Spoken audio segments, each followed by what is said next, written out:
Hi everyone. The Black Roller. Our latest Fat Boy conversion in a luscious matte black finish has a very powerful appearance. There's a good reason this is the most popular color in the biker community, because it makes something meaningful out of everything. You don't think that the color is decisive?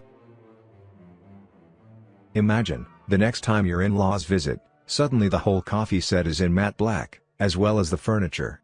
I think this answers the question. With Dark DOZER, the customer has decided to go for the black paint dress. Of course, this is not the only special feature of this Fat Boy, but here it is, as a premiere, the first time we've combined our remilled wheels with a matte black finish. Now just a few bolt heads and Harley-Davidson emblems are shining in the sun next to the polished rims. A clear contrast. Except for the exhaust, by Jekill and Hyde, all parts used are from our own production. Our rear fender steel narrows the rear end considerably, and in combination with the pulley brake installed on the left side, the wheels come into their own even more. Up front we used our GRP front fender, and also the wide Hollywood light handlebar with the old style risers match the style of the bike. The primary cover, the toppers on the grips and the air cleaner have cool details in our torque design and make a harmonious overall picture. With this conversion, every mother-in-law should be thrilled, even if she actually has a floral wallpaper.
Thanks for watching.